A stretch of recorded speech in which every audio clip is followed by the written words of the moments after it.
and some dogs.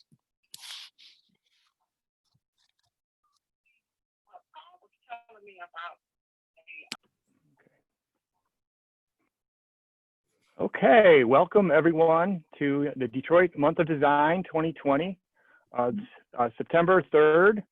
It's a beautiful day here in Detroit, although some of us are not in Detroit and some of us are in our basements outside of Detroit. But we're very glad to have all of you here to talk about the release of the book, Designing Sustainable Cities, and also to hear more about exciting projects going on here in the city of Detroit, and then to have a lively and dynamic discussion. So I am going to end the poll. My name is Paul Draus from the University of Michigan Dearborn, by the way. I'm going to end the poll now so we can see what our results are. What is your main interest in this session? We have someone interested in learning about the Sustainable Cities book. Most people are interested in learning about inclusive design projects in Detroit. Some are interested in a dynamic discussion of challenges facing Detroit. One person is here because their professor required them to attend. I'm not going to say who that might be. And then some said all of the above. So hopefully we will meet all those criteria by the time we're done. But to get us started, I want to welcome our very special guests.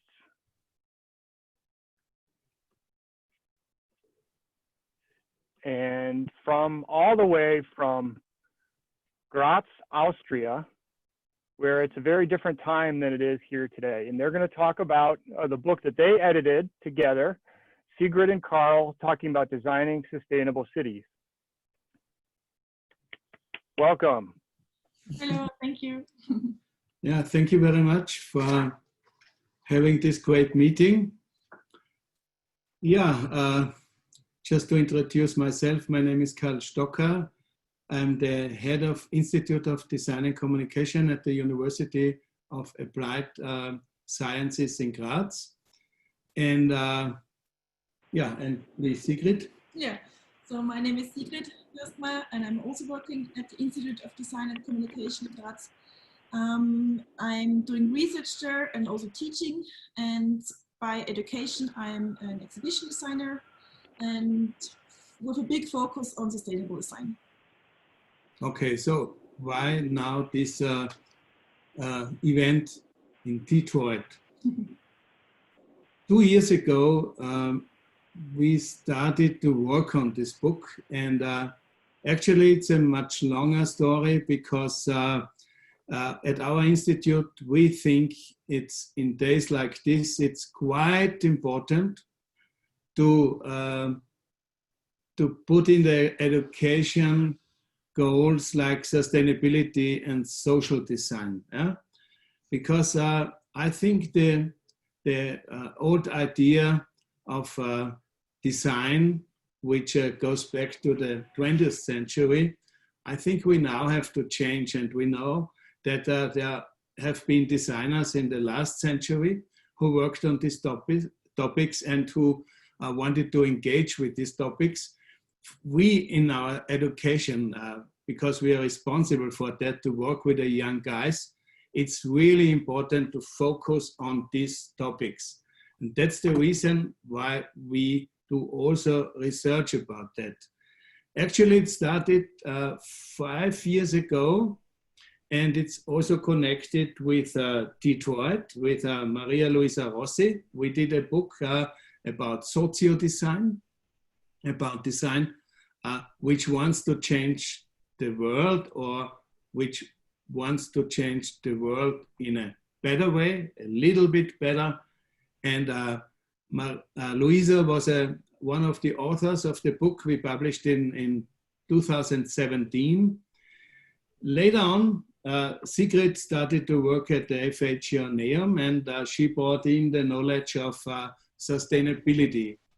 And we, as you know, are like Detroit in this network of UNESCO design cities. And we went to Istanbul for the Istanbul Design Summits 2 years ago. And we had talks there. And then the bosses of the UNESCO City of Design Istanbul said, oh, could you do a book about designing sustainable cities. Yeah? And we said, oh, it's an interesting project.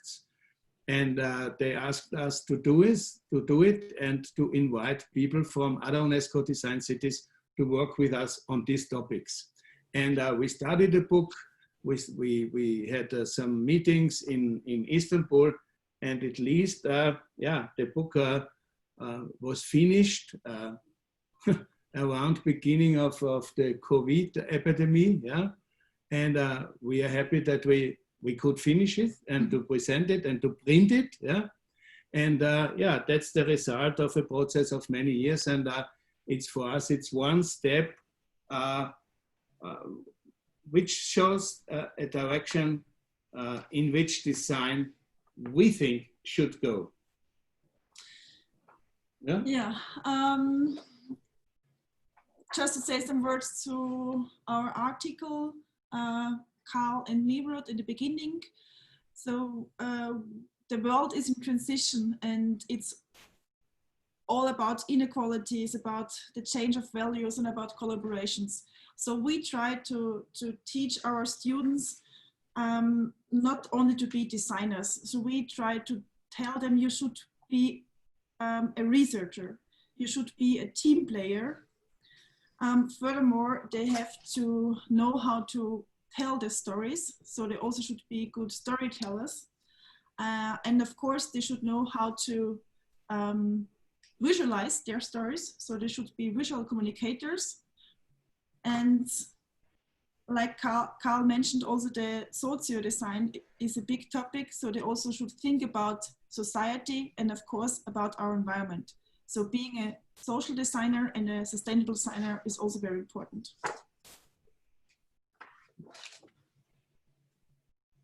Yeah, yeah. We think now it's time for the designers to engage in initiatives, to engage in grassroots initiatives, to try to be in movements which try to change the world. And for us, is this really important to communicate this to the students. Of course, we know the time now is, I'm not sure if I should be optimistic. Maybe I'm optimistic if I take a look to Detroit, because we have been there several times, and what we like so much on Detroit and why we are happy that the presentation is in Detroit now is that it's incredible the power of the people of Detroit, yeah? How to work in this situation and to go on in direction future and take the power to develop the city, yeah? Without, I would say, a lot of involvement of government or so, yeah? And this is really cool what we said, what we saw there. And this is the reason why we asked Paul Traus to write an article about what's up in Detroit in this field of transformation of cities. And we're happy that he said yes to be author of this book. I think the time now is really, I think design now is really one really powerful tool to work in the change of the planet. As Harald Welzer mentioned, there are two possibilities at the moment. You can change the world by disaster, yeah? Or you can change it by design. And we both think that it's important to do the second, yeah? To take a look to design, to the role of design, and to think design as a part in changing, saving the world. Yeah? I know this is a really, I would say, very optimistic approach, but I think this is the only chance we have to do. And yeah, and I think this book is a good example, filled with examples of different cities, how this can happen. Yeah, so now we just would like to introduce all the articles and the authors in our book. So I'm not sure, do you see our shared screen?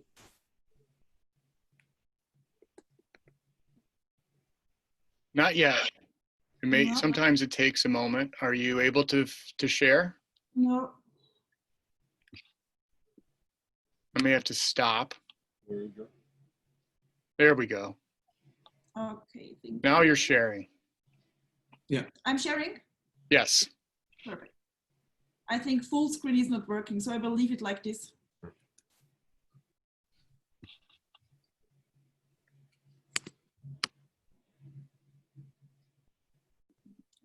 Okay. So the first article, the first contribution is from Paul. And the topic is inclusive design in contemporary Detroit and focuses on the urban issues of poverty, race, inequalities, drug abuse, and crime in Detroit. And Paul will give a short summary of his article later on.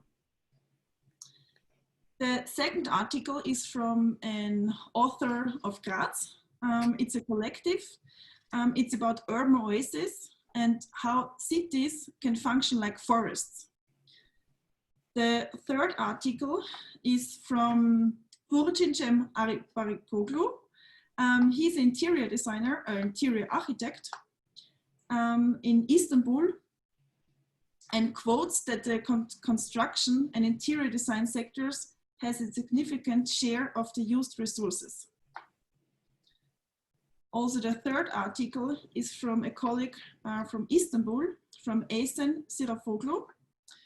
She's also a professor at the Yildiz Technical University and demonstrates the potentials and problems of ecological and social sustainability within the 16 million person megapolis of Istanbul.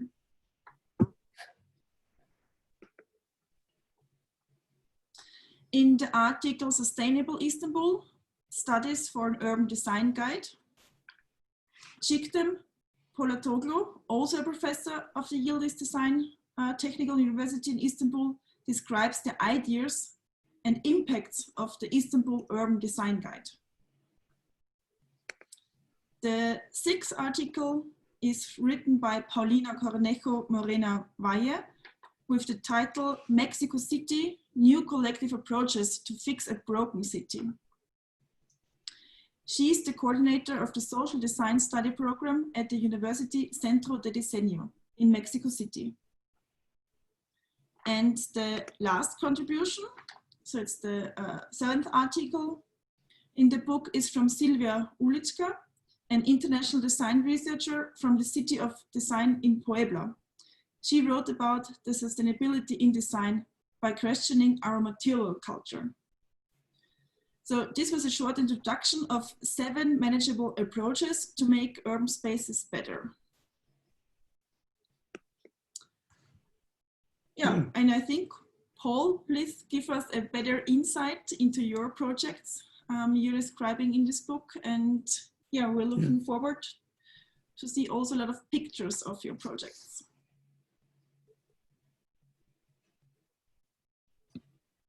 Okay, well, pictures I can provide. Can everybody see my screen?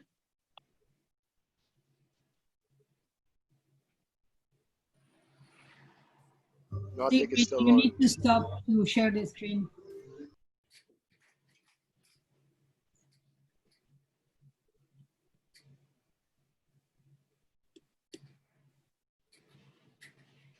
Yeah, it's working now.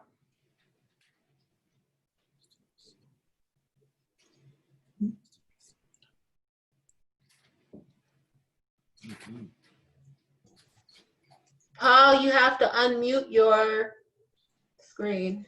Ah, okay. So thank you for the introduction, Sigrid and Karl. And now I'm going to take you on a little bit of a whirlwind journey through not just the chapter that I wrote for the book, and I was very honored to have that opportunity, not being a designer, myself being a sociologist, but I'm very interested in what these projects are doing and what they hope to produce for a city like Detroit and for other cities. So I did want to briefly mention the idea of inclusive design is a theme of the Detroit Design Corps, the idea being to emphasize design as a practice that considers the entire spectrum of human diversity and individual experiences to create solutions with a social impact. And I also want to emphasize that the projects we're going to talk about today are not just about sustainability and inclusion, they're also about inspiration and transformation. In particular, transforming what we think and what we accept as possible in the city of Detroit and in other cities like Detroit. So Detroit has been through many transformations in its history, from its founding as a French settlement intended very deliberately to capture the fur trade in North America, which was at that time considered New France, through the rebuilding of the city after the fire which destroyed the city in the early 19th century, and the Woodward Plan of 1806, which was actually never completed, but is still reflected in the structure, especially the radial street structure of the city, the central city of Detroit. And then through to the mid and late 20th century, when I would argue, and I do argue in the chapter, that Detroit was in fact the victim of a series of design crimes. In particular, the Black population or African-American communities in Detroit were both displaced and destroyed by massive urban planning and redevelopment projects. So here you see the dotted lines indicating the routes of the expressways, which were built through very vibrant Black residential communities and commercial corridors, as well as housing projects that resulted from the relocation, displacement of some of those populations. So Detroit today, those of you who are familiar with the city, and some of you may not be, some of you may be joining us from other places, basically breaks down into these areas: West Side, East Side, Southwest, and Jefferson corridors sitting along the Detroit River, and across the border is Canada. So we do sit on an international border here in Detroit. Now here's my own version of that map and of the changes taking place in Detroit today. This is a map which shows you, again, the Detroit River and Belle Isle. But the focus here is on a lot of the development prior to COVID-19. There's a lot of attention paid to the redevelopment of Detroit. But many people in the city have observed that a lot of this investment and development is focused in a few areas, especially in this core, which some people refer to as Gilbertville because of Dan Gilbert, its most wealthy and influential tenant, and General Motors Corporation and others along the riverfront. And so some people might say that Detroit today is divided into sort of two cities, these core corridors, which are being redeveloped and invested in, and basically everything else. And the projects that I'm going to talk about today are in these areas, which we might refer to as everything else. And we're going to start here in Southwest Detroit on the Rouge River, and we're going to go to Can Art Handworks over here by Eastern Market, and we're going to end up talking about this green ring, which is the projected future Joe Louis Greenway. So the Fort Street Bridge Park project, which is located on the Rouge River in Southwest Detroit, began really as a discussion in around 2011, 2012, because of the planned dismantling and replacement of the historical Fort Street Bridge. The Fort Street Bridge was significant not only because of its architecture and design, but because it was the site of the 1932 Ford Hunger March, in which 3,000 unemployed workers marched from this site to the Dearborn border to challenge Henry Ford and Ford Motor Company to meet their demands for employment and better working conditions. They were met with violence, echoes of what's happening in the world today. There were shots fired, not by the protesters, but at the protesters, by police and Ford security, and 5 of the workers died. And this was a catalytic moment in the development of the US labor movement. But at the time we started our discussion, there was no park at this site. There was in fact a tavern at this site called Brian's Bridge Cafe, best known for this sign on the side of the building, which says, "Fresh booze on the Rouge." The building was purchased from the owner and was demolished, leaving this blank piece of land next to the Rouge River and adjacent to the new Fort Street Bridge. So what was going to be put in this land? That was the project that we began, and I say we because I was involved with a group of people called the Fort Rouge Gateway the Fort Rouge Gateway Partnership, or FROG Partnership, which set off on almost a 10-year process or journey of trying to create the plans and the vision and raise the money to build a park at the site of the former Bryan's Bridge Cafe and the site of the organization of the 1932 Ford Hunger March. And these are some of my comrades in that process: Brian Yop in the center and Wanda Lowe Anderson on your right, on my left in the picture, standing on the site which would become the 4th Street Bridge Park. So now we actually have the opportunity to hear from Brian Yop. I had the opportunity to interview him at the site of the park, which is currently nearing completion. And so you'll be able to see some images of what the park looks like and also what the park is meant to represent. And I want you to think, as you watch this, about those ideas of transformation and inspiration. Now, please give me a thumbs up if you can hear the sound from the video.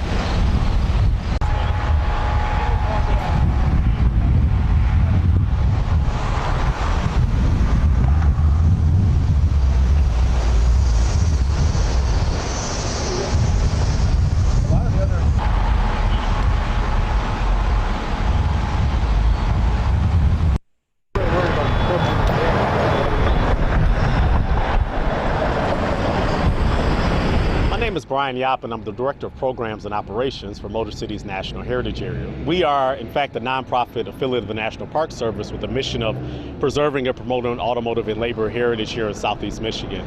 And today we're at the brand new 4th Street Bridge Park, which is a project that we have gladly collaborated and worked on with a group called the Frog Partnership, the Fort Rouge Gateway. And it is dedicated to the memory of the 1932 Ford Hunger March, but as well as the community and the environment that surrounds the Rouge River Corridor and all the great things that are going to come out of it. So we're here at the park and we're ready to explore, I think, what's new and fascinating here. So the park is designed to be, again, to pay homage to the connection between nature, industry, and community. So we are right here on the banks of the Rouge River, and we're just a few miles away from the Ford Rouge plant, of course, sort of in the seat of a lot of other industrial history. So we're here saying that this space is not only a respite for those, but it's also a beautiful reminder of what was as far as the river and its remediation, and of course the environment around it. So the park is dedicated to that, and one of the features of it is to show off its stormwater management. So we've got these beautiful frogs from the acronym FROG, again the Fort Rouge Gateway Partnership, that are set up to spout out water onto the pavement if someone pushes the actuator button, and that is sort of demonstrating what happens when stormwater comes down. It drains down through these porous pavers and back out into our river, sort of cleansing it and then putting it back into the environment, back into the water cycle. So these frogs are going to be really cool when it's time for them to spurt the water out. And it drains down the center drainage ditch that you see and out the runoff out into the river. So right behind me is the actual new 4th Street Bridge. This was the motivation for the park, was actually to make sure that we recognize the history that occurred here. This site of the bridge is where hunger marchers gathered on March 7th of 1932, and they were going to march on the Ford Rouge plant with a series of demands for Henry Ford about better living and working conditions, better support for those who are needy and hungry. And they gathered at this bridge, the original bridge, which stood there until 2012 or so when they began to tear it down. When they got ready to tear the bridge down, we wanted to make sure that the legacy and the story of those people who were involved there was not lost when the bridge was lost. So as they were building the new bridge, the community group was building ideas about how to create this park, how to make it a space that represented the Hunger March, but represented much more. So the new bridge being in place and the new park being in place sort of brings all that now full circle from concept to reality. And so on the topic of the bridge, actually, we were able to literally take pieces of the bridge and pay homage to it by taking elements of the bridge that were already there. You'll notice that the railings of the park match the railings that were designed into the side of the bridge, so that was a way to sort of keep that design aesthetic flowing. But if you also notice here, we're using parts of the original bridge structure to support our interpretive signage and elements of the park. So these were actually original trusses from the bridge that have been salvaged and refinished, and they will support our interpretive signage that's actually going to tell the story about Rouge River's history and blue or green waterways and the labor story that occurred here. So we're taking a piece of that heritage and keeping it moving forward, if not just a little bit.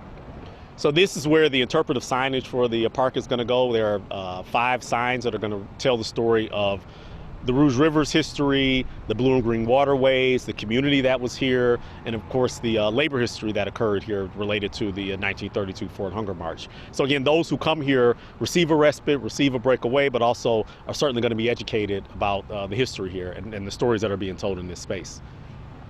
Elements of the bridge were salvaged, including this, which is our donor pedestal, but it actually is limestone that was on the original tower for the bridge. So the bridge operator would have been in a cylindrical tower, and this is limestone from that original tower that we've repurposed now to be our donor pedestal. We're going to pay homage to those who helped make the park a reality. And these trusses here would have been supporting the walkway of the original bridge. So you can kind of get the scale of them. This is just a few of those that have been cut down, but these trusses would have supported the original walkway for the bridge. They will support now the interpretive signage that tells the story of what occurred here, including the Rouge River's history and the labor history here. Did somebody mention salvage trussing? We can take a look at this. This piece was created by Detroit Design Center, and actually also known as the Nordine Brothers. They're a great group of guys who work out of Southwest Detroit. They've got a metal shop there, and they took 14-foot trusses from the original bridge along with some gears that operated the original drawbridge, and they fashioned them into this sculpture. It has been entitled March On, and it's intended to capture the spirit of the marchers, of course, the literal name of that, the 1932 Ford Hunger March, but also the spirit of rebirth and sort of evolution with the river and the work that's happening there. The fact that 50 years ago the Rouge River was polluted to the point that it was on fire.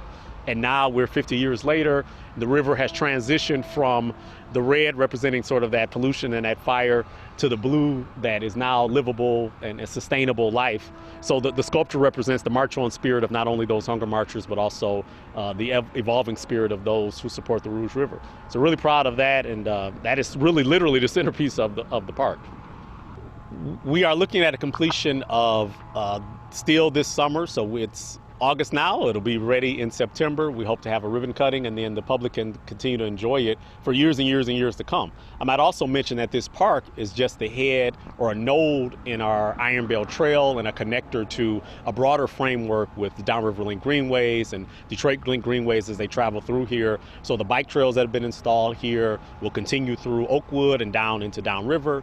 Of course, this all dovetails very nicely into what the work that's going on at Marathon Gardens. So they're a great corporate neighbor in what they've done in their area. So it creates a whole oasis in this area, with the park being one of the centerpieces of it. It's here for the community. It's here for the passersby. There are, based on just the calculations, there are tens of thousands of drivers that come across this bridge every day. So they're seeing the park, they're seeing the sculpture, but hopefully a few of them will pull over to the side and enjoy a few moments here, read and learn more about what occurred here, and take that knowledge with them and understand that this area, though dubbed as the most polluted zip code in the country, though dubbed as this industrial sort of pit, is really a place where there's a rebirth occurring, and this is symbolic of that, and the effort that's going into, and all the great supporters who came on board to build this park are evidence of that. Brian Yap, Motor City's National Heritage Area, here at the 4th Street Bridge Interpretive Park. And what I want you all to take away today is that this park represents rebirth and change. It represents evolution. At the time that expired this park in the 1932 Ford Hunger March, they were facing an unknown then, just like we're facing unknowns today. And the park represents the fact that beyond those unknowns, as we look towards the future, there is opportunity, there is rebirth, there is energy that's going to be claimed by another generation. So we hope that we've left the nuggets here for that generation to pick up on as they continue to move forward.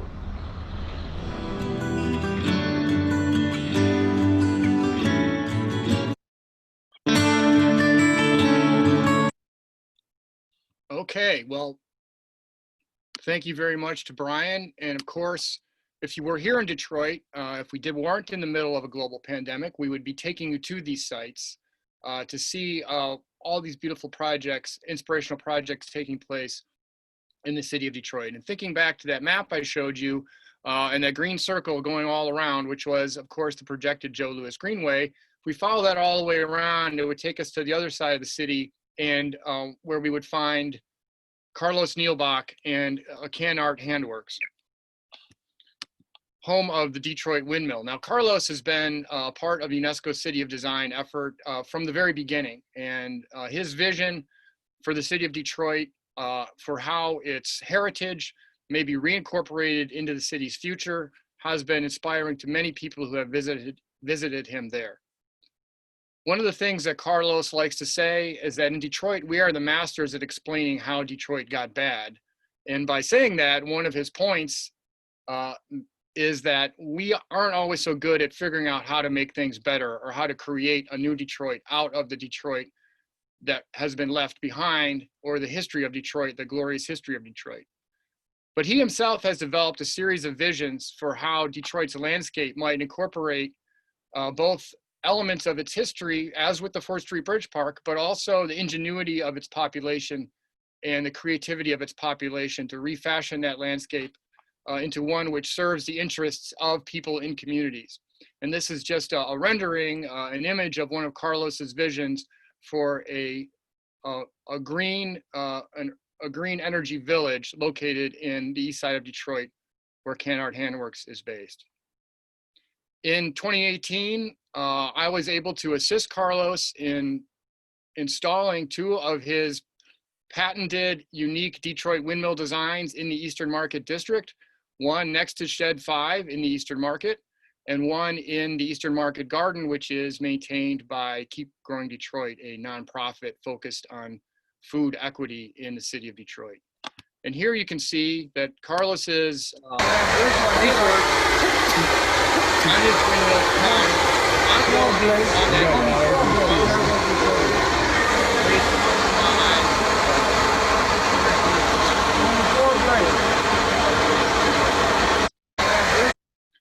this is an image of the windmill that was installed at the Eastern Market Garden in the Keep Growing Detroit farm. And you can see it's designed to serve as a source of energy, both solar energy and wind energy, essentially designed as a sustainable microgrid that can increase the resilience, the energy resilience of local communities and organizations.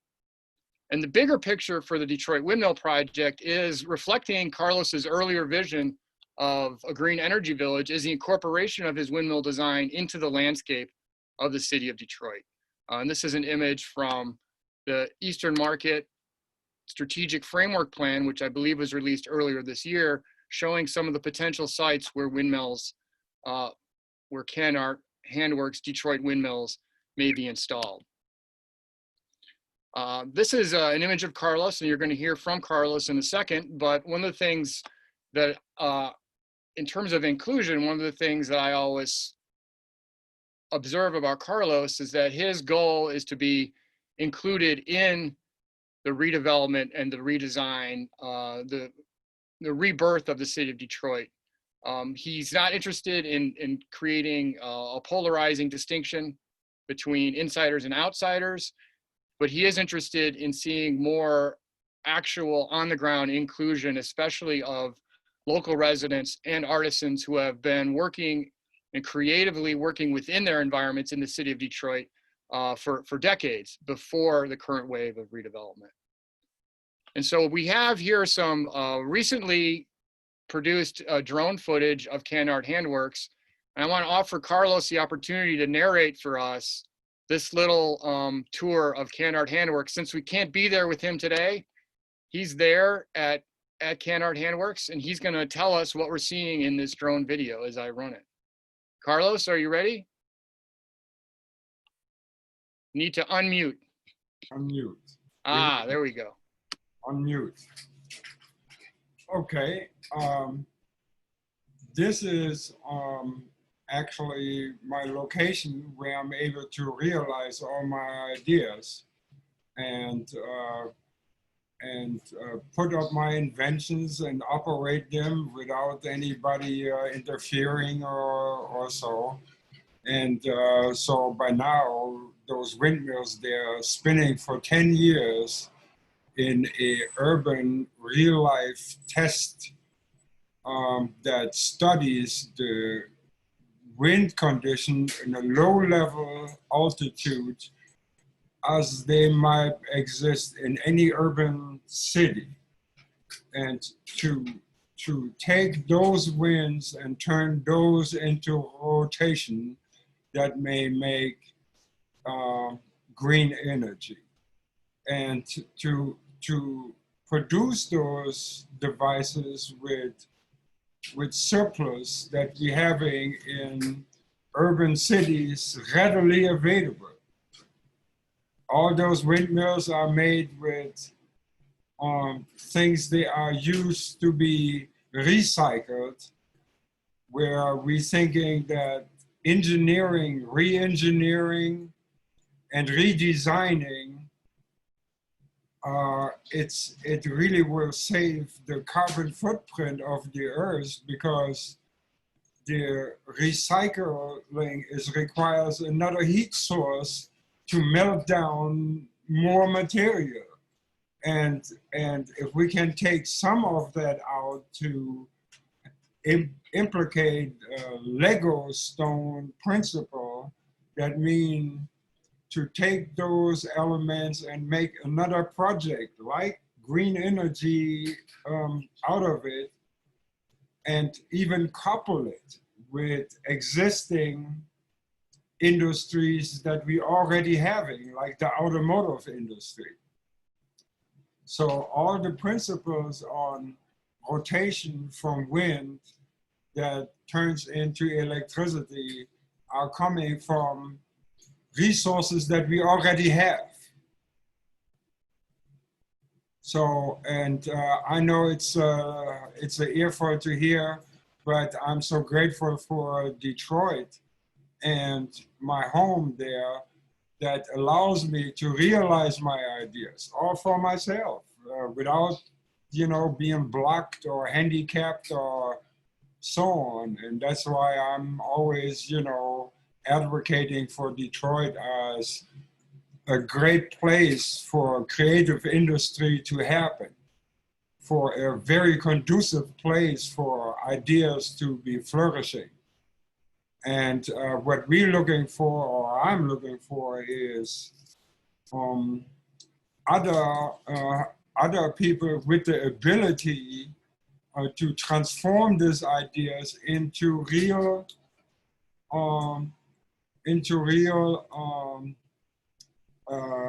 economies that transcends to the people that actually live in those metropolitans. And my forte here is the skilled trades that originally built Detroit, that are the original skilled trades that is the backbone of German and European economies, is 1/3 skilled trades. And to implicate a system that is governed by the Handwerkskammer, the Handwerkskammers that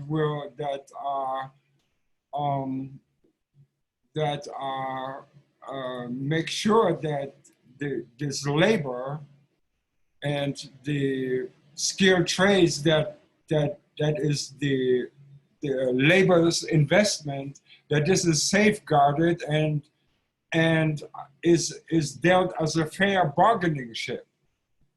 So with all of that said, these windmills on the windmill project is the proof in the pudding that you can invent something with the materials that you have around it, that universities and academic institutions are joining in and help to draw the patents and the intellectual property that is also our main commodity right here, is our ability to be creative, and our intellectual property that we're able to showcase.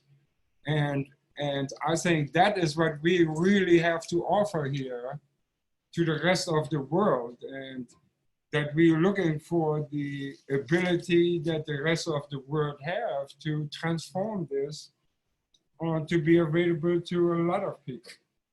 Okay, Carlos, we're going to have a chance to hear more from Carlos later. He's one of our featured panelists today. But I'm so glad that we were able to see that our audience was able to see Can-Art Handworks and all the great work that he is doing. Keeping in mind, again, inspiration and transformation, how these are central to Carlos's vision. So it's about more than just a windmill. It's about more than just a park. And in the case of the Joe Louis Greenway, it's about more than just a bike path. So the Joe Louis Greenway is a project which has been many years in the making. It started under the name of the Inner Circle Greenway, but was renamed after the legendary African-American boxer Joe Louis, who did make his home in Detroit. Most famous probably for his knockout of Max Schmeling, the German champion who was held up by Adolf Hitler as the model of the Aryan master race. And so when Joe Louis knocked out Max Schmeling, it was a blow on the one hand for democracy, but also it was a blow for racial justice in a country which itself was grossly unequal. It's important to remember that when Joe Louis lived in Detroit, Detroit was very starkly segregated. Redlining maps from the 1930s show the areas highlighted here in red and in yellow where most African Americans lived were defined as hazardous areas not worthy of investment, and they were therefore systematically disinvested. These were some of the same communities that were later destroyed and populations displaced by some of the large planning projects referenced earlier. But here you see that the proposed route of the Joe Louis Greenway passes through many of these very areas that were most traumatized by this history or these racist design crimes, as I've called them. So the Joe Louis Greenway project, which itself was city-led with a lot of funding from a foundation called the Ralph Wilson Foundation, was very deliberate about trying to make sure that the process was inclusive and that it engaged communities all along the way in every neighborhood through which the Greenway will eventually pass. And they were interested in people's ideas about how culture and creativity could be incorporated into the Greenway, how the natural landscape could be incorporated into the Greenway because it's traveling through many different types of landscapes, how people felt about these landscapes as they were currently being used, and also how they felt about how they might be used in the future. The Joe Louis Greenway is a project very much in development, but if you want to get a sense of what it might look like, you can go just a few blocks to the west of Carlos's base of operations at Can-Art Handworks and see the DeQuindra Cut, which represents a former industrial pathway located right here in Detroit, which was at one time a submerged rail line, which was used to transport materials back and forth from the riverfront. Later, it became occupied by urban vegetation and also various human populations using it for different purposes before it was reclaimed and redeveloped into a multi-use bicycle and walking path. And here you get a sense again of the before and after pictures of the Joe Louis Greenway, and you get an idea of what the transformative potential of such a project can be. Recently, I took Corey Beatty there on the right, who I also sometimes refer to as the drone ranger. He's responsible for the drone video that you saw of Can-Art Handworks. And we went and did a little short ride through a section of the DeQuindra Cut, a place called the Freight Yard, which is on the right there, which is a sort of a dining area made from shipping containers. And one thing you can see here is how the layers of the city's past have been incorporated into the redesign of the DeQuindra Cut, which will be a segment of the future Joe Louis Greenway. And you can also see all the many different types of users that are on the Greenway. And this was on a beautiful Saturday. And going through the viaduct here, you can see there's also mural art. There's a monument or a memorial to Black Lives Lost to police violence inside of that tunnel. And then you can see as I stop here and point to my left, the drone will follow, and you can see where one of Carlos's windmills is installed in direct relationship to the Joe Louis Greenway. So I think you can start to see how these different types of projects can dovetail together. And the Joe Louis Greenway, like these other projects, represents a possibility, an opportunity, but also a continuing challenge and a struggle. Detroit for me, and I'm not from Detroit originally, but I've been here for almost 15 years in the Detroit area, is a place that constantly inspires me because it's a source of struggle and hope, a continual source of both hope and struggle. And that's epitomized by this famous slogan, which I think everyone in the city of Detroit embraces: we hope for better things, it shall rise from the ashes. But what that means different things to different people oftentimes.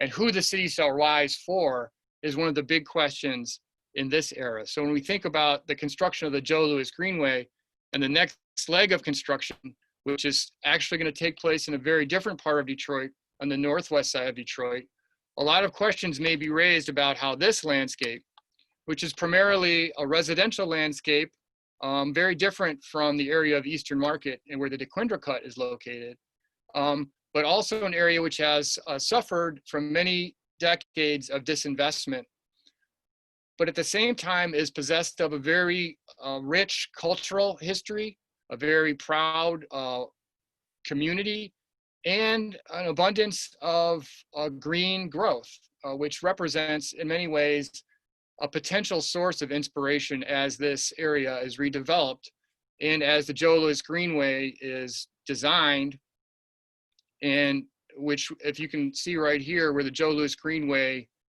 will run, is right through this old rail line of the Conrail, of the old Conrail rail line, which is no longer utilized as a rail line and is now owned by the city of Detroit. So this project, unlike the other projects, is a city-run or city-driven project, which also represents an opportunity for local communities to realize benefits that they may not have seen in recent years. And so that leads to the last project, which I was going to mention today, which is Corey Beatty's Alley Activation Project. Corey is a young man who started an organization called Davis, or Detroit Ain't Violent, It's Safe. And he was inspired by his own activities, his own work as a cable guy going in many of the alleys of Detroit, where he saw how overgrown and impossible these alleys were. So he began clearing alleys in his own community.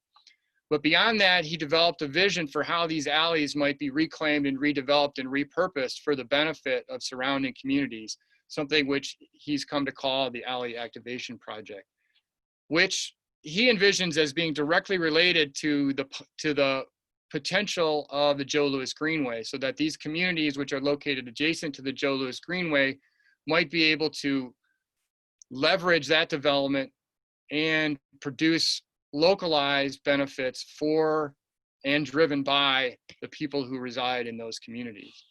So I think one of the things that we wanted to emphasize in this presentation, when we were going through it yesterday, was that Detroit can be a template. I think for many people, Detroit has been seen as a template, but often in a negative sense. Detroit can also be a template for what is possible. And this is some more drone video that Corey and I took of another site located along the Joe Louis Greenway. And again, you might look at this scene from one perspective and see it as representative of blight or abandonment, or many of the negative associations that have been placed upon Detroit and many of its neighborhoods. But you can also see how this is actually a space which is actively being redesigned, in a sense, from the ground up by a resident, a user population. And you can see more of that when the camera circles around, and we can see how not only graffiti art, but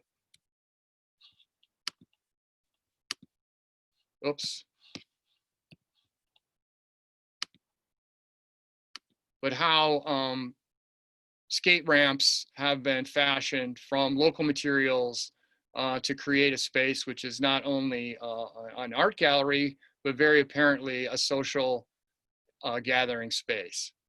And so as a sociologist, these are the kinds of challenges and opportunities that I see all throughout the city of Detroit in relation to a project such as the Joe Louis Greenway.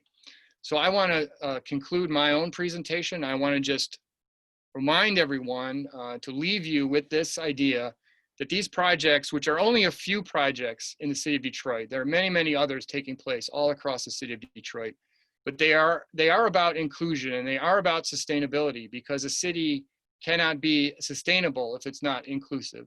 But they're also about inspiration, and about transformation, about giving people a sense of what's possible and what can be done in the city of Detroit.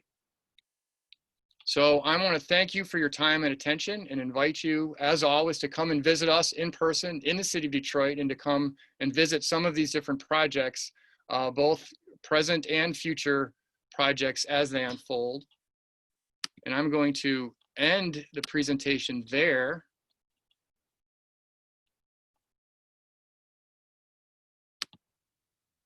And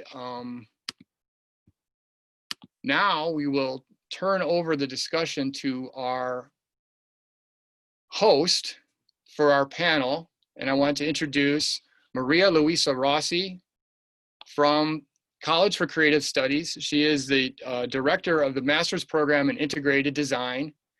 And she's going to help us have a dynamic discussion of some of the themes that we've seen represented in these different projects. Thank you, Luisa. Thank you very much, Paul, and thank you for showing us all these incredible community initiatives that are really the strongest impression that I had about Detroit when I came myself. As you can hear from my accent, I'm not from Detroit, I'm not from the United States, I'm coming from the old Europe as Sigrid and Karl, and precisely I'm coming from Florence. So I decided to leave Florence to come to work and live in Detroit in 2008. So just in time to see the big crisis of 2009 and to see, you know, all of this and arriving in the community of Detroit. My interest for social design is very old.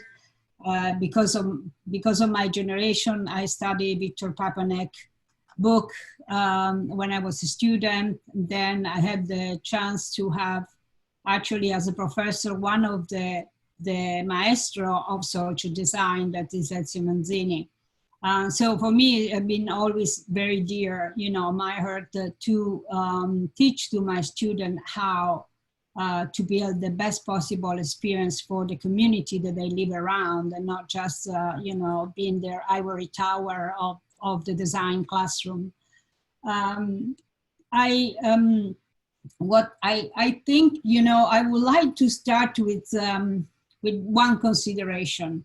So you have shown us very nice sustainable community initiative, okay? In order to scale up the impact of those, I think, you know, there are four main models, right? Four main models that I know, that I think each of them have a significant drawback. One is top-down, right? So top-down means that is like through a government legislation or regulation, or like from a business tycoon, that generally are really like lack of sensitivity to existing local condition and population, right? So that is one way to scale or impact those initiatives.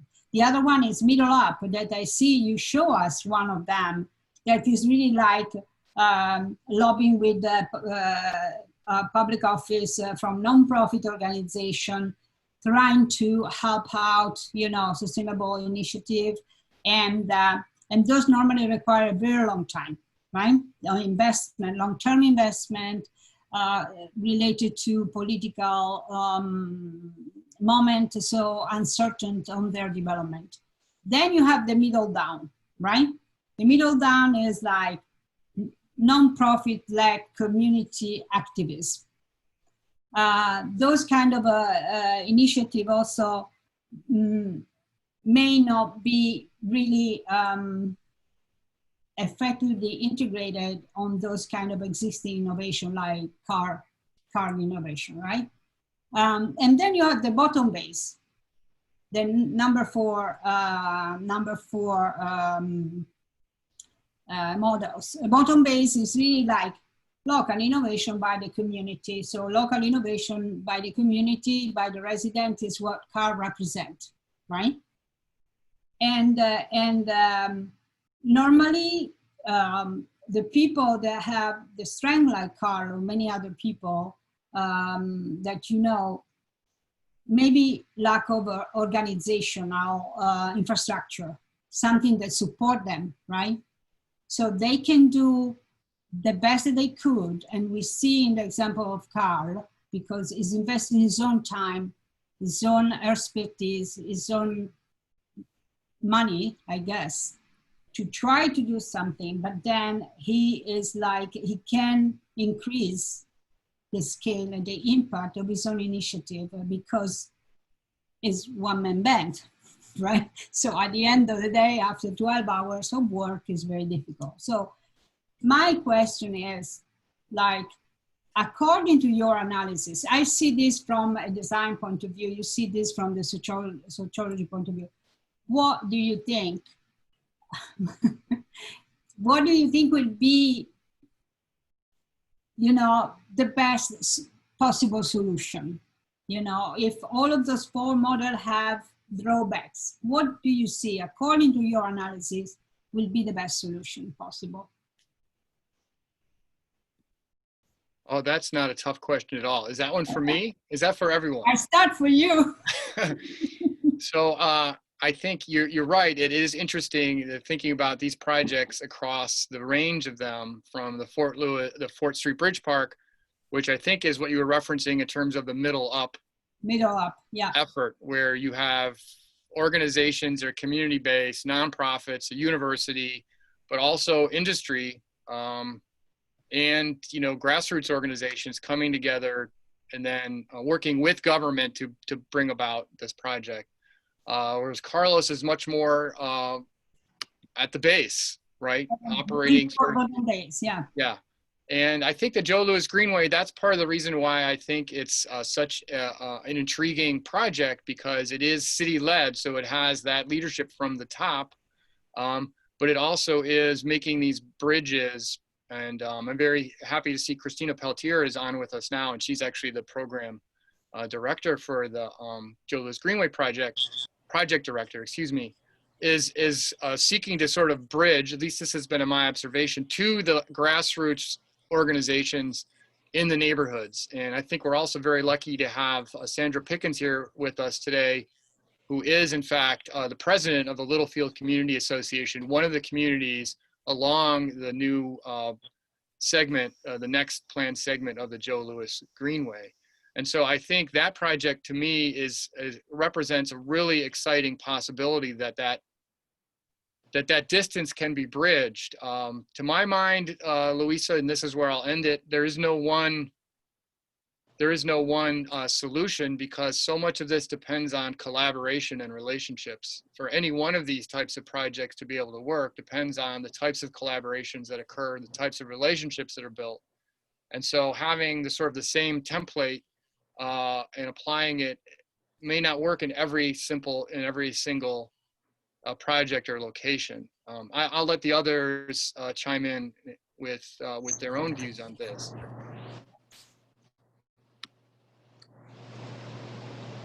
Anybody else want to comment about my question?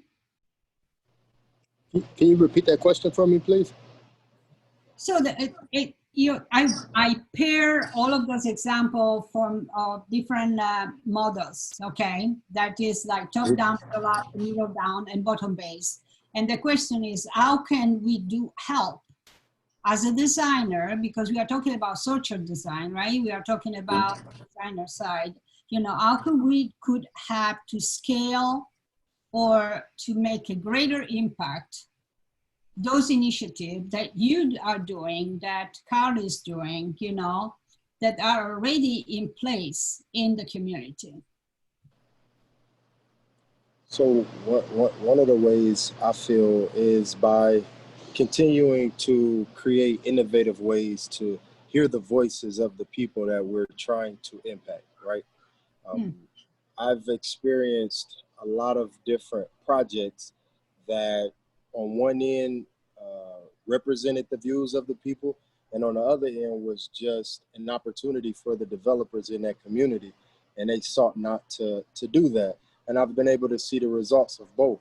So I definitely believe that with genuine conversations with the people of those communities, and that's going to be actually impacted by that, and hearing their viewpoints and knowing their history really helps with the sustainability of any project that we're looking to do. So that's really where I feel, you know, from how the collaborations and the partnerships can really take things to the next level.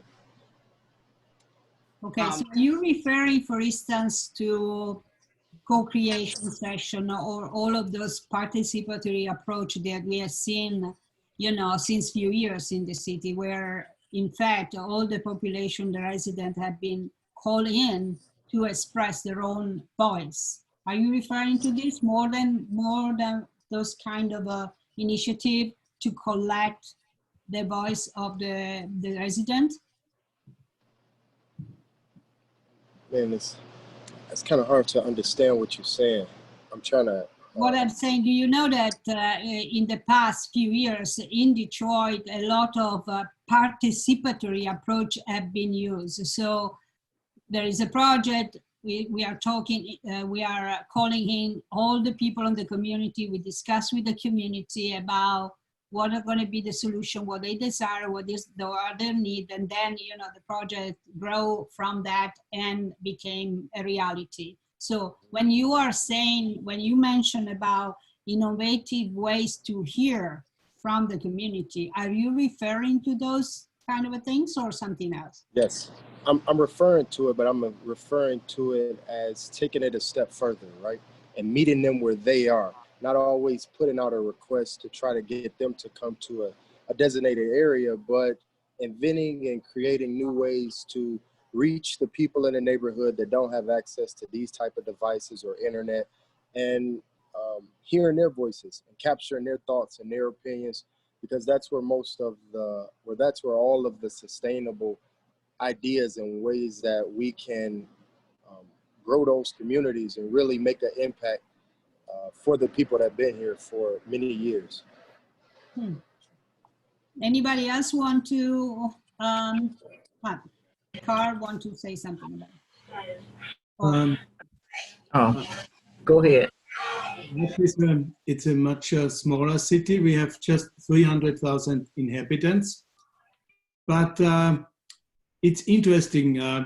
You have this, you can say, grassroots projects or say participation projects.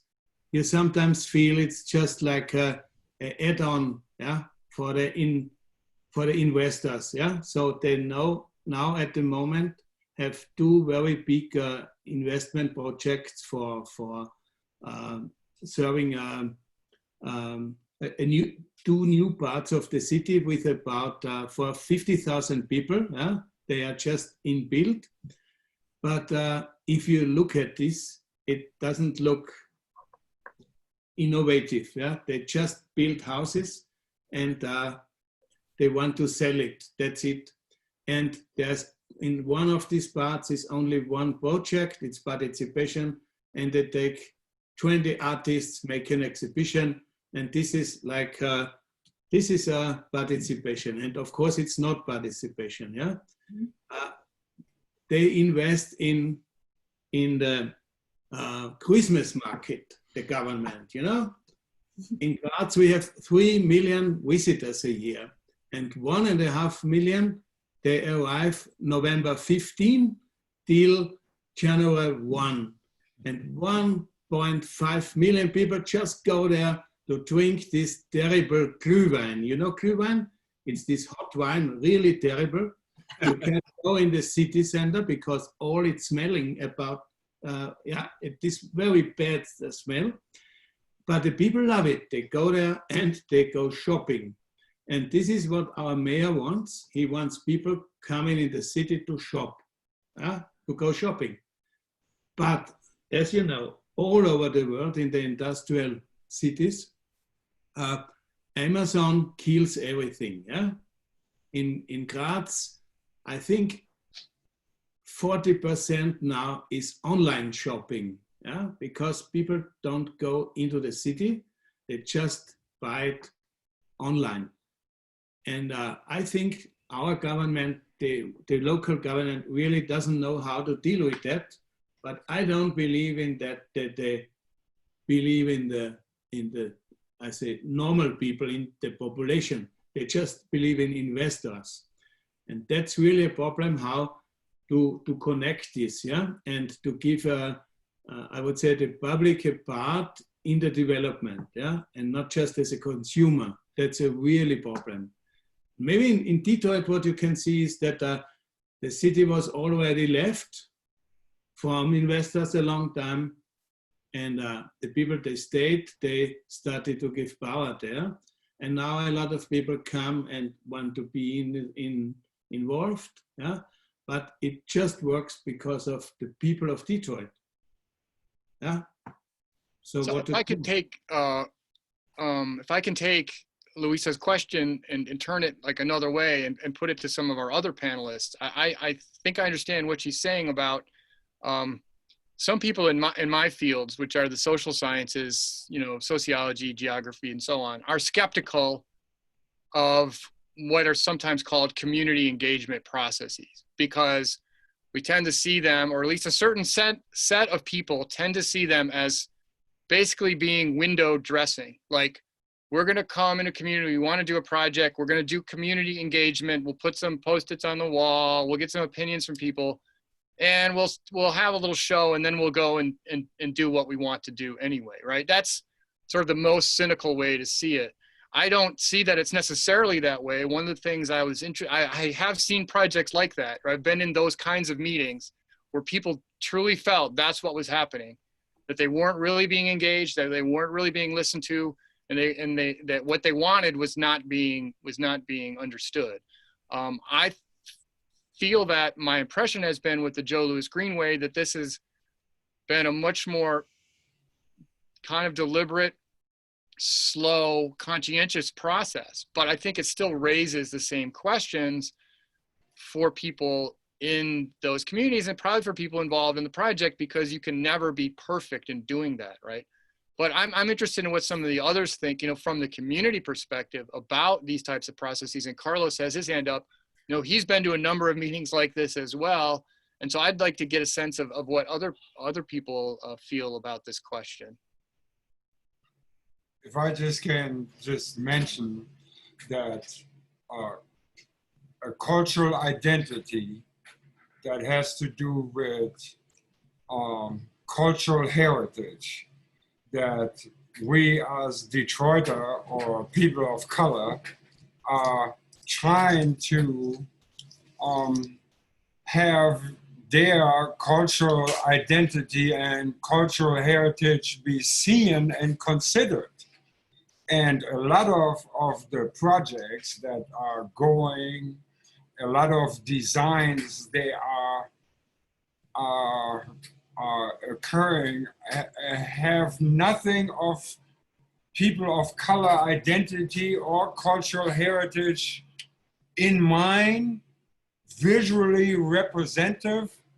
And so there is this divide between the new design, the inventing Detroit new, and preparing it for the new people that are coming here, and the resilience of the people that are already here, and trying to desperately be part of this new thing that is coming. And by us being so creative and innovative, we inventing our own economy every day new. That's how good we are with our creativity.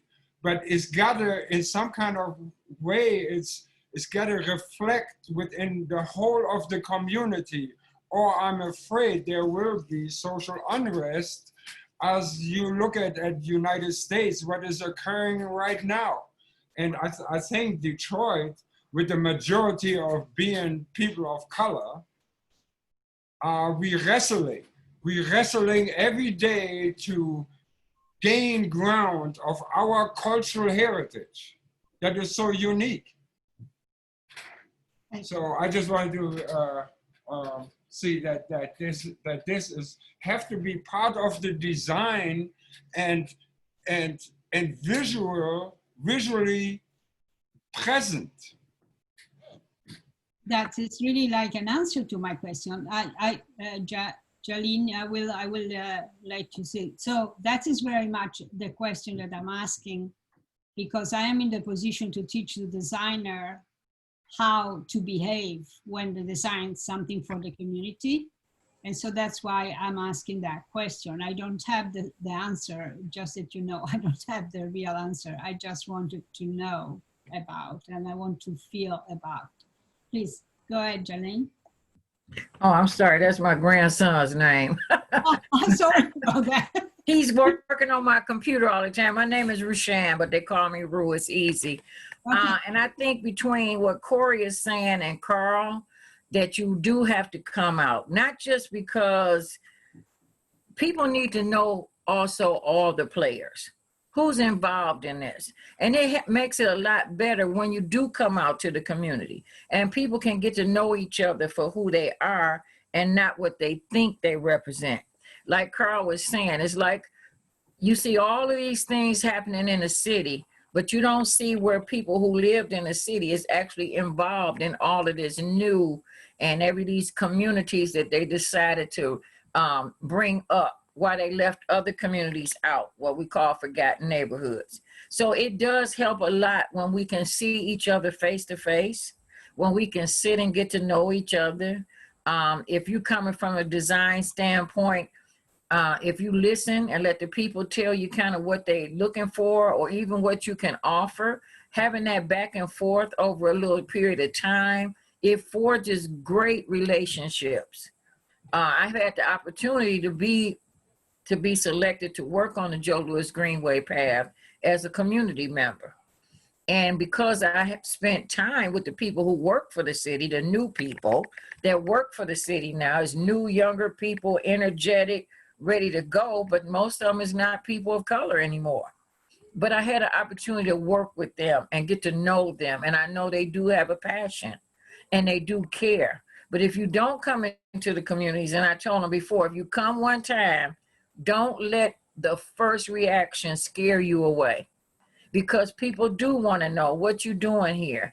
Why are you in my community? Why haven't I seen you before? Are you here to take over or to run me out through gentrification? So I think if we could find ways that we can actually come together in close proximity to some of the communities and the things that you want to work with, we will really be able to move forward and forge those relationships where we can help you, Ms. Rossi, understand what we're looking for, and you can let us know what you can provide.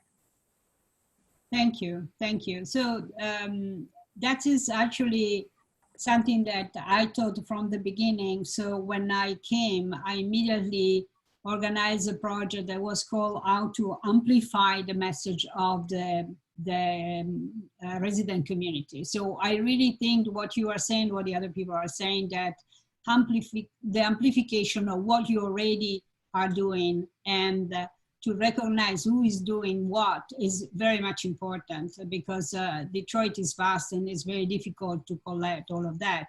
And I did my little share trying to create this connection. So I'm working with Focus Hope, I'm working with the different community in order to understand better. Honestly, it have not been easy. I've been rejected so many times.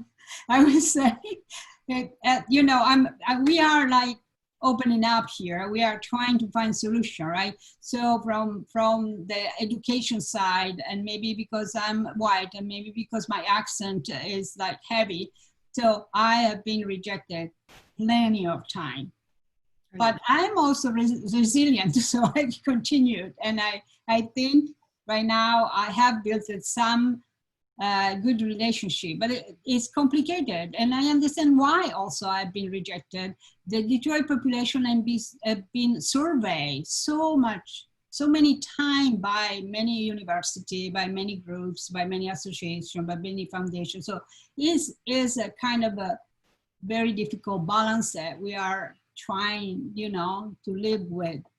But I totally agree that amplification of the message a bit, or the message of those communities that are doing very good things, is one of our duty, because we know how to amplify those messages. Is part of our background. And then innovative ways to hear from the community is something that, for instance, in my department, I particularly feel. And so now I teach one classes that is about some technical skill, and I put co-creation and participatory approach tools and techniques, because my students need to know how to work with the community. So I strongly believe on that, definitely. And also CCS is and design core is involved on creating, you know, and divulging inclusive processes throughout the community. So we are trying to do it as best. So it's not a case that this panel is happening, you know, having me also part of that, and having design core part of the initiator of this. So we are trying to do it. And again, you know, we are trying to find the best possible solution here. We talk because we want to find the best possible solution. We know that we cannot stay in the tower, and we need to work together. And this COVID, I've explained to us that as important is to be a community. You cannot fight the monster, you know, alone. So I definitely think about that. So if there is anybody else that want to talk about, you know, ways on which we can strengthen this relationship. Sandra Pickens with Littlefield. Yeah. I would like to say, I was listening to you, Miss Rossi, saying how it's been difficult to try to get the communities to come and listen or talk. Going there. First of all, we've been through a lot. And what I mean by that, so many of our communities have been neighborhoods have been looked over for many years. Yeah.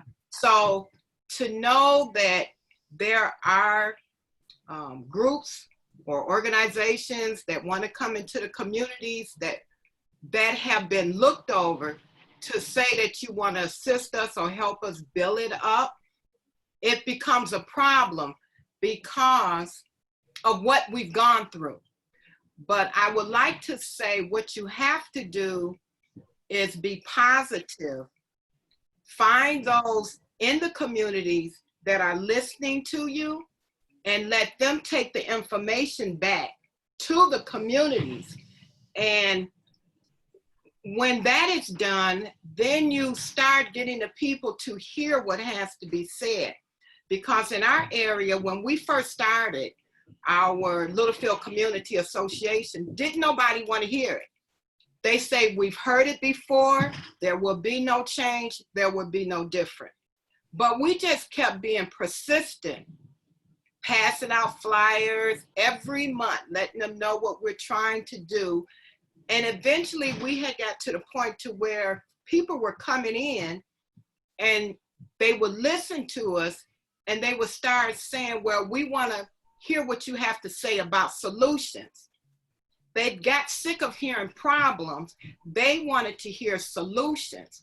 So when we start telling them about what we're looking at doing in the community, they all start coming to our meetings saying, we like this positive talk. So I suggest, and I continue saying, those that don't listen will eventually listen. but you go to those that are listening and let them be your ears and your voice to the others that aren't listening. And you will see a difference. Like this Greenway project, we are so thrilled over here in this area because we look at it as something positive that's taking place over here. And we know as we do that, when the Greenway come through, we can see other investments coming. And that's what we look at. We're looking at Littlefield along with some of our other Black clubs and associations as being investments now.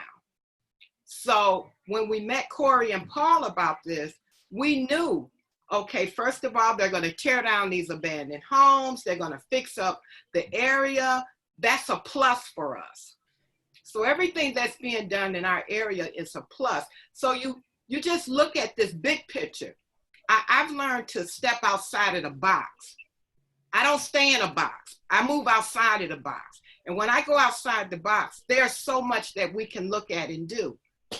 So that's how I would like to end my conversation. Thank you so much. Hi, Michelle. Hi, I think I'm unmuted. Great conversation. I really appreciate what the topics we're discussing and the honesty that that we're talking about it with. I'm thinking of, I'm new to community arts partnerships, but the College for Creative Studies and Design Corps is also connected with a program called CAP. Yeah. And so for 20 years, I'm involved helping them with their exhibit this year. And what they have done is they go into the community and find an organization that's already established, and then they partner it and get the right people in, the right people that will listen to and hear the people in the community, and they put together arts programs for the youth.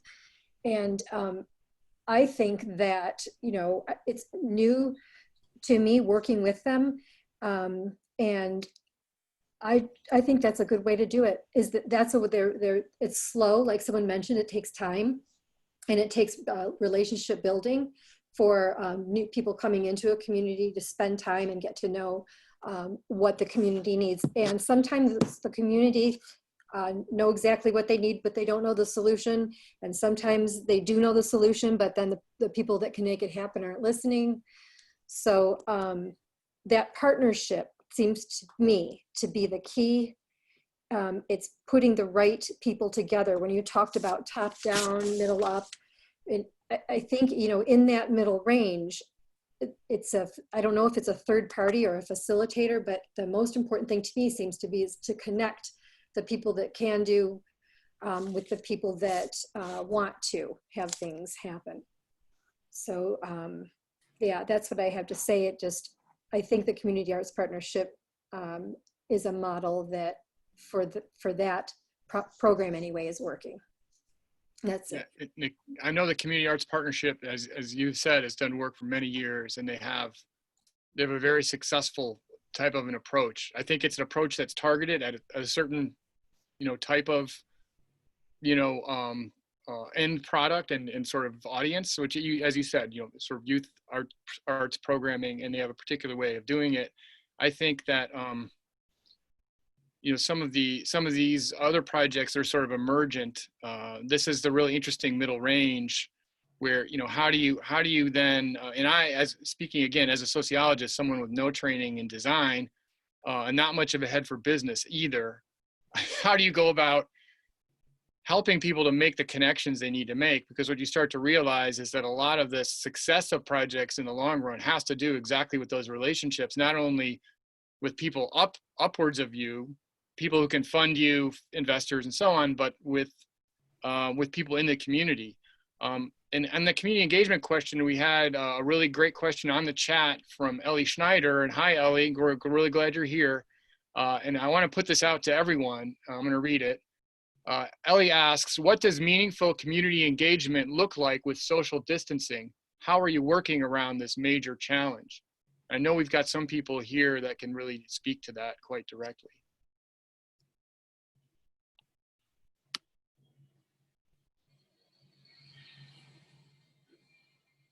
Carl? Can I say something right quick? Yeah. I'm just burning up to design. Design has a responsibility to create a social even playing ground. And as long as our cityscape don't reflect the people of color in a respectful way, that where are the sculptures, the monuments, and the installation that celebrate the accomplishments of people of color? Where is any architectural design of buildings or houses or institutions that reflecting the origination of the people of color? Every Black person in Detroit living in a colonial house. And design has a responsibility to connect with your cultural heritage. Karl said earlier that there are over 1 million people flocking to Graz to see the cultural heritage of the Weihnachtsmarkt, drinking Glühwein, creating economies for the local people. We having a responsibility as a designer, as architects and creative people to celebrate the heritage of the people that we're talking about right here. And as long as people of color are not uplifted to the same standard than other culture, then we're going to have a problem right here. And I know the Center for Creative Study and the universities have it in their power to understand what does it mean to draw even, what we have to create to have a visual equal playing field so that another generation, the young people that looking into this world can have visual identification with themselves and their own cultural heritage. You touch a very, very good point, and I feel your stress about this, and I do agree. So one thing that we are doing at the College for Creative Studies, we are starting to decolonize our library. So we are starting to look for different sources of information. It's going to take forever, okay? It's going to take forever because for 50 years, you know, books have been written by, you know, other people, and the editors have been, you know, more powerful if they were not Black and were white and all that kind of thing. So that power had been always regulated by certain people. So we are trying to do it. This is a request that is happening. So each time that we are writing a syllabus and we are suggesting books to read, we now need to be really careful that among the author there is, you know, a variety of sources that are not just one kind, only men, white, and European, all right? So we are trying to do it, but this is a process that will take quite a bit, I would say. I think we are starting to move on that direction, and but it will take some time to really create a library that is going to be, you know, balanced on all of this. However, one thing that we also need to think about is that we need also to have a solution that have a short range, right? So it's not just this kind of work that will require years in order to recreate a list of source of information for our students that will also change their perception in the world, because the source of information is going to be not one kind only. So the short term solution are the one that trouble us, right? So there is a question in the chat that said, what about if the community is afraid about projects? So in the side of the designer, architect, or urban planner, we also, you know, are struggling to this kind of problems if the community doesn't want to participate or anything. So here we are trying to find, you know, what way to talk and to be here from both sides. I think that is the most important things. And right now, in this specific historical moment, I think the African American community need to be heard first, definitely.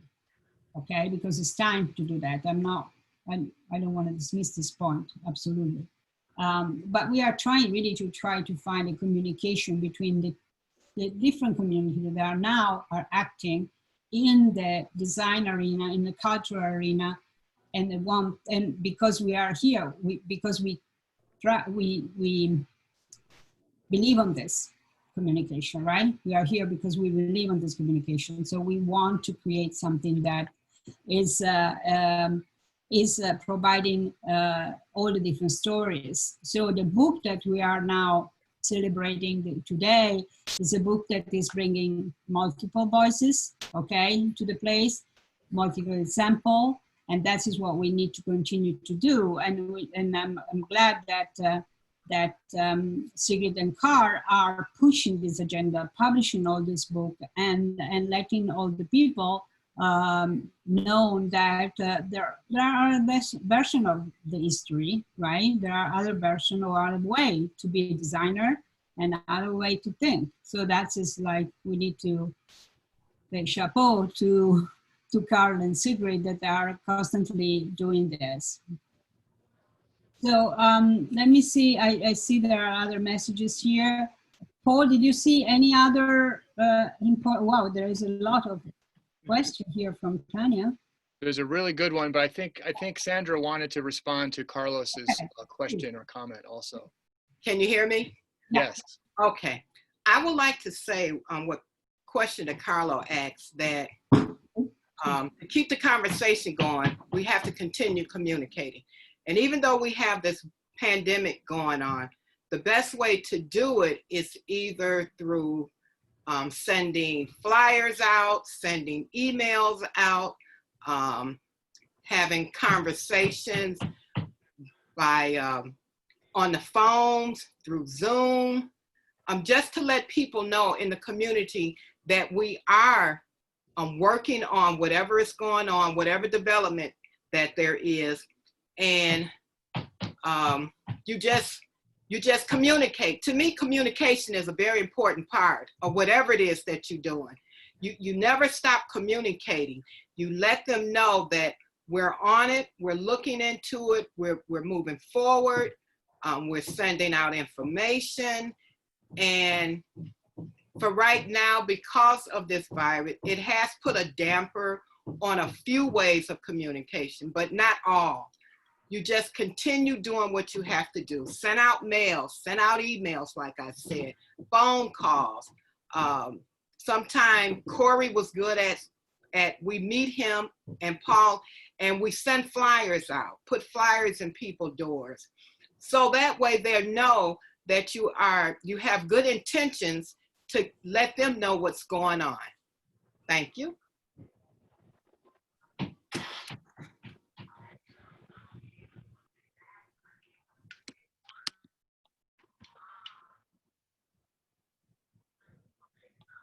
Okay, Luisa, did you want to follow up, or do you want to address Tanya's question? Or I asked Tanya if she wants to ask the question. We had a great question from Tanya. Yeah, Tanya have a very long question, so it would be nice to hear her voice. Tanya, are you interested? Hello, everyone. I'm here. Hi, Tanya. Hello. This is a wonderful conversation. I'm really interested to kind of you know, hear. Well, let me just back up. Going back to my question specifically, you know, Miss Rossi, you were kind of asking if we had solutions, you know, but my question to you is, you know, as someone who has relocated here to Detroit and is doing this work, you know, I highly recommend that, you know, people really do some internal work, and sort of look at your own intentions. And that would definitely help inform, your work going forward and engaging with community. So that's why I ask these questions specifically. I actually, Tanya, this is the first question that the first community that I approached was asking me. Yeah. And I was shocked. Mm-hmm. That was almost 10 years ago. I was shocked, and I said, like, whoa. And I realized that I was arriving there, still sitting on my chair of professor. Okay, so I got the lesson. Don't worry about that. Yeah, I did got the lesson and understand, and I do understand what are you saying, because now, anytime that I have a new group of students, I spend a lot of time on this point. Yeah. And, so I thought I'm in total agreement with you. Yeah, and also just, you have to just understand the 400 years of oppression from a certain group of people who are now coming to us also saying, hi, we want to invest in your community. We're going to, do community engagement, whatever that, this new process looks like, because this is all, relatively new for most of us over the past, 5 to 10, well, I'd say 10 years now, that we've had so many, such a sudden interest in our home. And, it is disturbing when we know that at the end of the day, people are interested in acquiring personal wealth and via land and real estate. And that's what it comes down to. Now, they can, attempt to engage the community. But, even just recently, I was on a community engagement, virtual Zoom call situation in Brush Park, which is a neighborhood in Detroit that is, it's completely gentrified. It's not even in transition. It's there. Where I'm definitely one of a handful of Black people that I see on a regular basis in my neighborhood. And a developer comes on our community call, or it was the Community Development Corporation in the area. And a real estate developer who's doing a large project here on Mack and Woodward presented his plan for the first time to the community, which included, a large, it's a multi-million-dollar project, over 50 million actually, in which he it was triggering a community benefits, agreement, in which he was supposed to have engaged with the community before he got involved, or I'm sorry, before he, started his official process, because at the point that he had, come to present to us, he had already, had his renderings, made all of his investments. Long story short,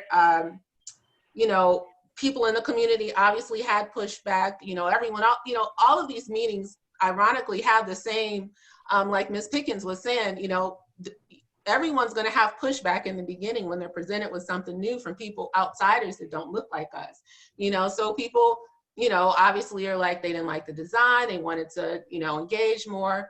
And he specifically said, well, this will be the first of many, meetings that we'll have. And, I want to make sure that I get everyone's feedback and input. And, and so the very next day, it was in a major newspaper. It was in Crane's, Detroit, and he had already released the, rendering and the proposal and the plan and all of this. And he had never taken into consideration, the community, although on the call, he's saying, I want to make sure that I get everyone's feedback. I don't want to move forward.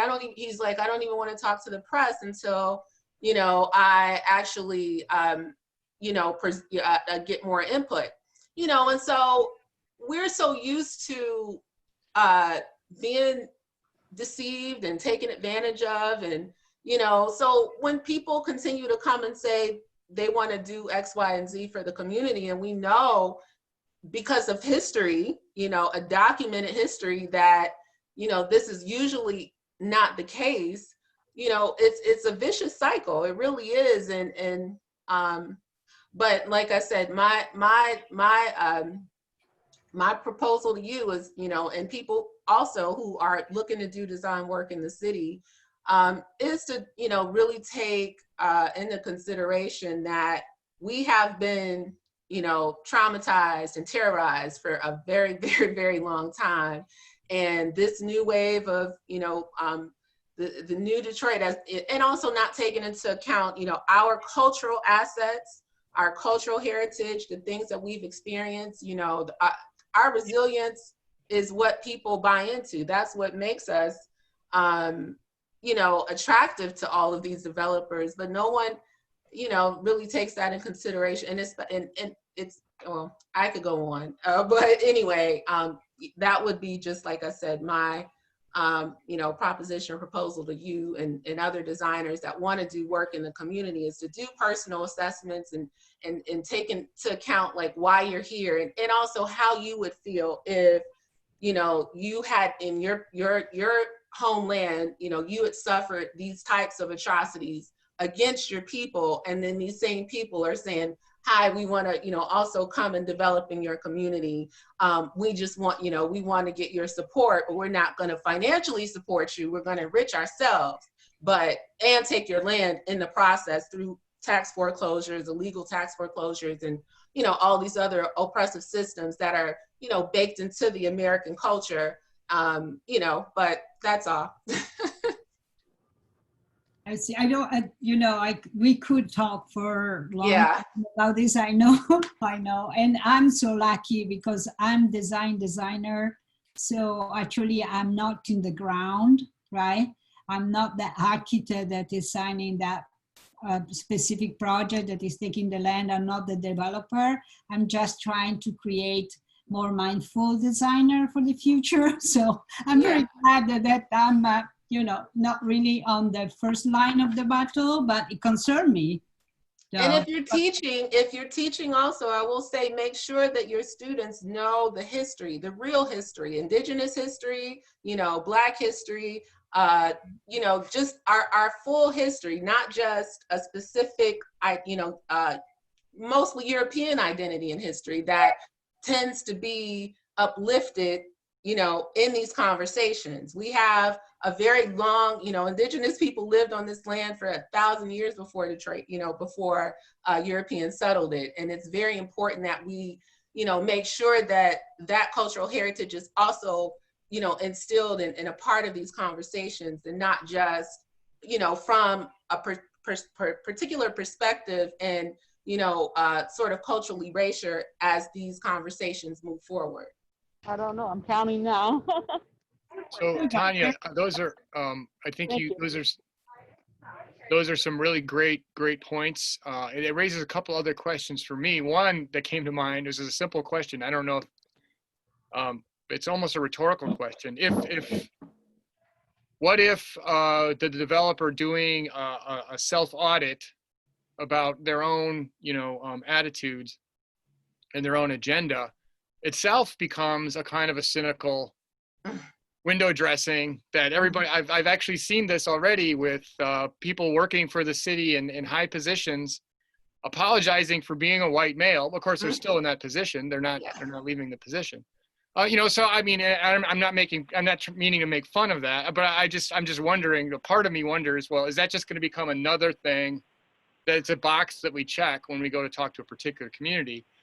But I think the sort of deeper question that you raise is such a thing as inclusive design really even possible? I mean, what does it look like? I mean, then if a lot of these things where people are doing design primarily, they want to do a project and they're trying to be inclusive while doing it, a lot of times that may end up seeming self-serving or cynical or even duplicitous. What is an example of a truly inclusive design? Exactly. And also it's important to note that if a city is, if like Detroit is 80% Black, and if the project, you know, sort of doesn't reflect that dynamic, in a sense that it, you know, it can only be, you know, if out of 10 people on a project, you know, there may be one you know, person of color, you know, the perspective, or none, you know, in most of the cases that I've seen, none, you know, it's then, and people from other places, you know, projecting their ideas on a place, you know, it can't, you're right. There, I don't know what inclusive design looks like really, because usually it comes from sort of someone else's imagination that, you know, their ideas of what a place should be or what a thing should be. They don't typically even consider the rich cultural heritage of our people. It's usually just their ideas of what we need or how it should look, or even this concept of community engagement. That's something that comes from, you know, I would imagine academia. That's not something that I can't even imagine how we got to a point where it's such a, you know, processed type of thing. Like, you know, we have to do, like you said, we have to do the call, you know, call for community, and then we go through this process of, you know, sticky notes and all the, you know, it's like a performative thing, but it's, you know, but sorry, I don't mean to take up all you guys' time, but. Tanya, yes, it's coming from academia, but from a little part of academia. So the rest of the academia don't even care. So please bear with us. We try to make sense of those sticky notes. Right.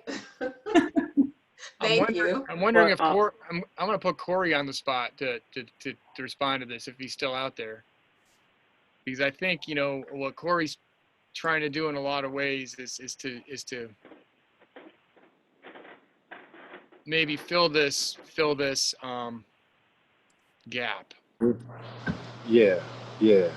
To try to fill that gap, I'd have to say inclusive design starts with a community that already has a solid intent and has developed a core of individuals that are going to stand in solidarity with their neighbors, seek to gain more knowledge and resources with their neighbors, so that when opportunities or developers are looking to come into their neighborhood, they're on a receiving end of it, right?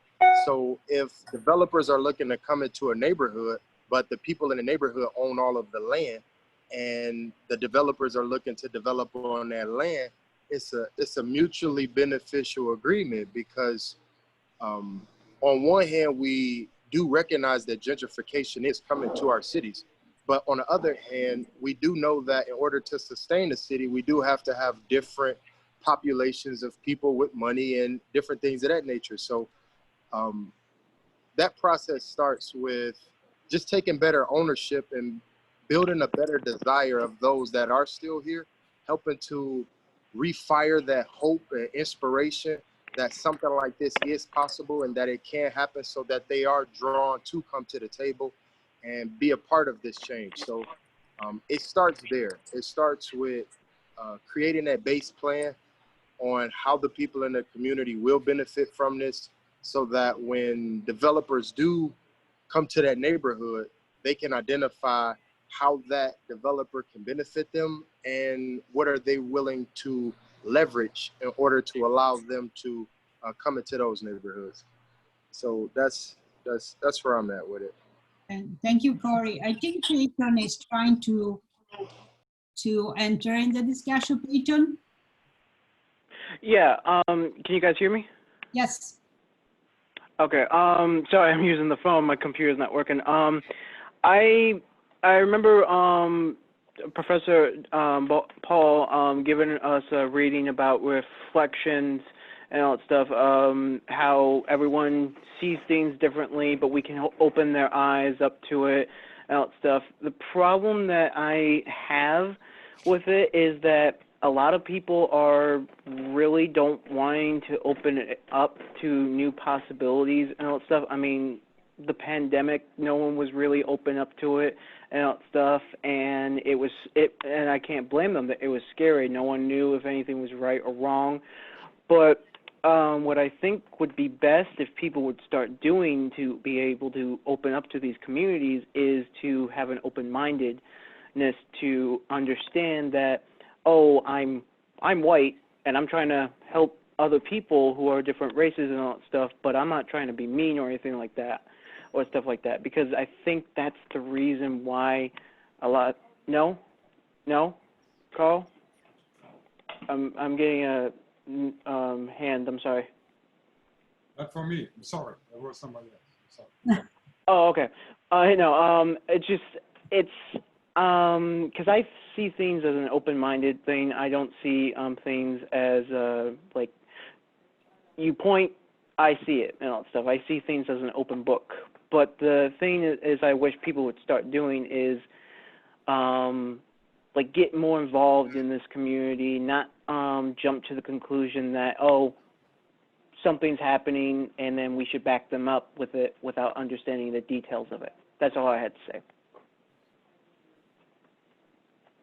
Okay, so I think we have another 5 minutes. I don't know if anybody else would like to pose some question. It's difficult for me to, Karl? Okay, here we go. It's not a question, but it's, of course, we discussed today Paul's part in our book, but the intention why Sigrid and I made this book is we are quite happy with working in this UNESCO Design City Network because we learn so much, yeah, in meeting people from this network. And so when we came to Detroit and we saw what's up here, what the people are doing here, or you go to Istanbul and the people come also to Graz, see what we are doing. I like really this exchange of ideas, yeah. We learned a lot, and the idea of this book was to invite people to publish articles to show different aspects in different cities with different solutions. And I think this is what we intended to do with this book. Yeah? This was our first intention to start up maybe a communication between people in different cities. And I would like to add, of course, although we have all these problems, I really would thank you to Paul to introducing us all these projects and to doing this really good research, and also to Carlos to really doing projects and changing or making Detroit to a better city. So what I can see from outside, yeah. And I love to come back to Detroit soon, yeah. Well, we wish you could be here right now, of course. It's a beautiful September day. I think Carlos's windmills are probably spinning right now in the sun. And I think that, one of the things about Detroit, that I love is that spirit. I think Tanya's right that, those of us white folks, I can't speak for you Europeans, those of us American white folks, a lot of us, our families fled the cities and left them, and we left them for something which in some ways was not as rich an environment. I mean, I think that's an overgeneralization perhaps, but I think it's true to an extent. And what you're seeing is, people are coming back to Detroit because it has something people want. I mean, not only land and profit, which they can also wanted in the suburbs and made there, but a sense of a feeling of a place that's a real place, a place that has a spirit to it, that has an authenticity to it. That's also a word I'm going to put in quotes because I think it's a funny word. And I think that is essentially also the fact that Detroit is, in fact, a Black city, and that spirit of Black culture has been the spirit which has animated Detroit and has given so many great things, to the world. And so I think, the questions that Carlos raises are key questions for this city going forward and for this country for that matter. But I'd like to leave us in a place of hope. I don't know if that's where you're going to go, Karl, or maybe Carlos can give us some inspirational words to take us out here near the end.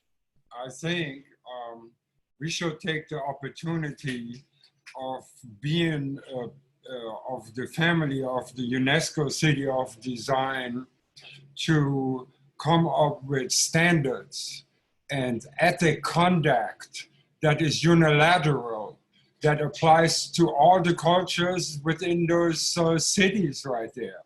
That those standards of inclusion and really taking care of another applies in Graz as well as in Detroit or in Berlin or in any other city. And I think by providing those roadmaps of standards that are the basis of a proven democracy, you know, that creates somewhat of a social inclusion and a social rest. That should be our models, kind of, versus to reinventing the wheel and falling in danger of polarizing. You know, it's got to work somewhere else. And I think in Europe, whatever works in Europe can work in Detroit. Thank you. I think those are, you know, I love these things about standard and ethical conduct. We, you know, together with Design Core, we are really working hard on that from the design and art point of view, but that could be a kind of a good opportunity to have a more talk about this. Definitely it's going to be important. We are living in, especially here in the US, is a moment of division that is not good for anybody. It's quite terrible. It's sad. So I would say vote for November. Please go to vote November. I shouldn't say this, but you know, I'm not a citizen of the US, so I cannot vote. So I'm so stressed out by this. I'm asking to every friend of mine to go to vote. So, however, so I think your words are very nice at the end of this talk. The work that Karl and Sigrid is continue to be, you know, this important window for everybody to reach, to know about what is happening in other city. The work that Paul is doing from his side is also good. So the people that are have interest to be in the game, they need to continue to communicate. As Sandra was saying, we need to really keep up the communication and try to create this standard ethical conduct in the design world. I totally agree with you. So thank you, Luisa, for leading us through that hopefully dynamic discussion. And I think we have a lot to think about. We didn't answer everything, which I knew we would not do, but I think we raised a lot of good questions. And hopefully, you know, the projects, for all of you that were not aware of these projects taking place in Detroit, I encourage you to go take a look for yourself, go and visit, go and see things that are going on in the city, and listen when you have the chance, listen to what people's plans are, because I am always inspired by the visions that people have in Detroit, all over the city, that aren't always seen and recognized. So I want to leave it on that note. And so hopefully that's some of what you've taken away from this. And thank you to all of my students who attended and to everyone else. So please, we'll save a recording and we'll make it available through Design Core, hopefully. And everyone have a wonderful afternoon or evening in Graz. Bye. Thank you very much. Bye. Bye. Virtual hug to all of you. Okay. Yeah. Okay, bye. Bye. Bye-bye. Bye-bye. Hey, Carlos, are you still there? Yeah, I'm still here. Hey, it's me, David. Oh, yes, here we go. I can't see you. Yeah, I don't have my camera turned on. Okay, here we go. How you doing, David? Oh, well, Yeah. good.